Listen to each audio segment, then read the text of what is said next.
Hello everyone and welcome to DIY Ideas. Today we're doing a wonderful loop scarf and you can see what it looks like. So it's really good for the upcoming fall and I'm really excited to show you. You can see here the colors that we have and I'm going to show you what I used and how I did it. So make sure to stay tuned. So here is the creative melange for today, 50 grams, 85 meters, 53% virgin wool and 47% acrylic for a 6 to 7 millimeter hook. I'm using a bit bigger one if I can zoom in. So this is the 9 millimeter hook and it's going to be a bit looser. The color is number 7 if you want the exact same one. And you can see here that it's pretty thick, it's pretty fluffy, so I'm really excited to use it. And today we have a black and white edition with all shades of gray in between. Okay, let's pull out the label and we can get started. So here is the thread and we can get started. So I'm gonna do a slip knot as always. And then I'm gonna set everything up.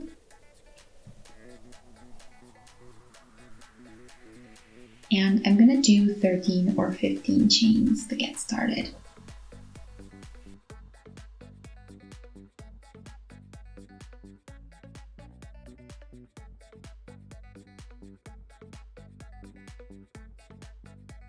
This is a nice width, I think this is enough.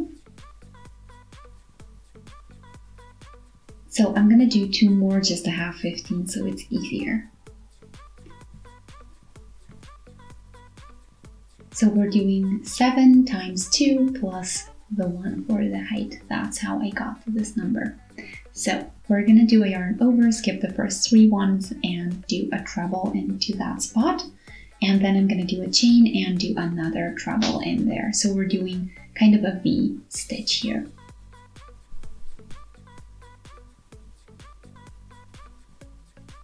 Okay, we leave 1 chain out, then we go in, do a treble again, so don't forget a yarn over, then chain and another treble in the same spot. And then we're again skipping this chain and continuing with the same V-stitch.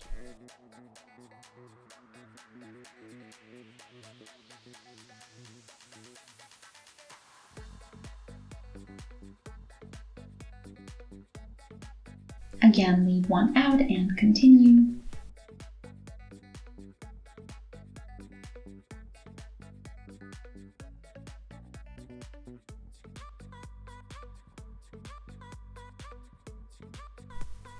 Then leave 1 out again and continue, again a V-stitch. So each other or every other chain on the bottom gets a treble chain treble structure or the V-stitch. And then here we're again skipping 1 and going into the next one and doing the same thing again.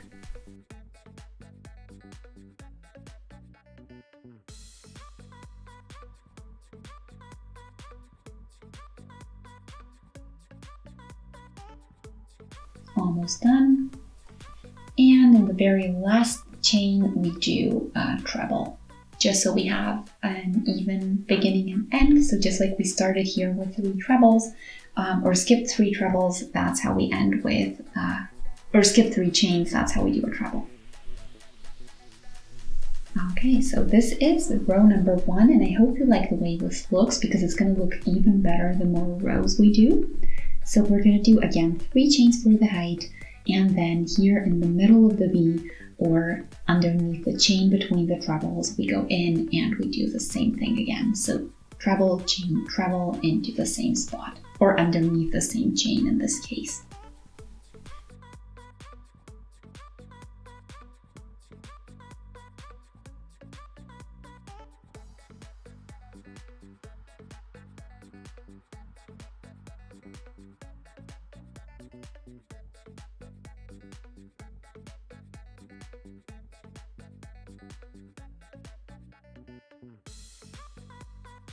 And we're going to keep repeating the same thing pretty much till we get to the other end. So it's super easy and you don't even have to count stitches anymore or do anything of that sort. So just keep doing the stitches as they come.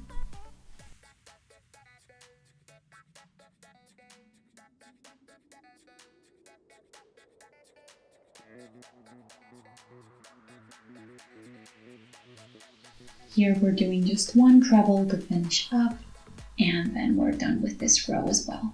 And here is what it looks like. So this is the last treble that I did, and it corresponds to the 3 chains for the height that we started with. That's why we're doing it, so we have a symmetrical beginning and end. And then we can continue the exact same way, so 3 chains for the height. You can see how stretchy this is, it's really fun to work with. And we're going to continue in the same manner. So underneath the chain between the 2 trebles or in the middle of the existing V, we do a new one. And I'm going to keep doing this and I'll be back with a little update.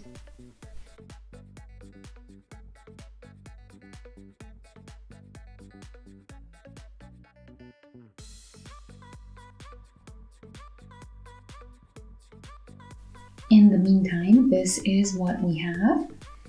And it looks wonderful. I love the colors on here, the white and the black and all of the grays in between. It looks really, really cool.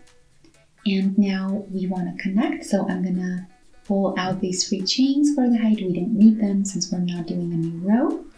I want this to be a single loop, so what I'm gonna do now is align everything nicely and connect the beginning and the end.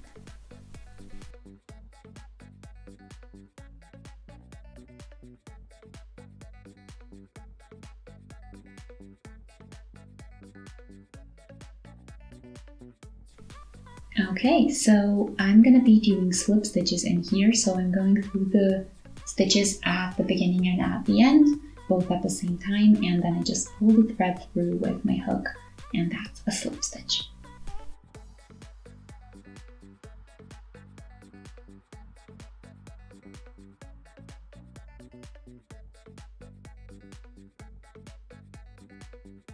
So the easiest stitch comes last, and after you do several stitches, you can see from the back, you can kind of see where they are, but from the other side, that's going to be on the outer side, you can't really see anything. It's very well hidden.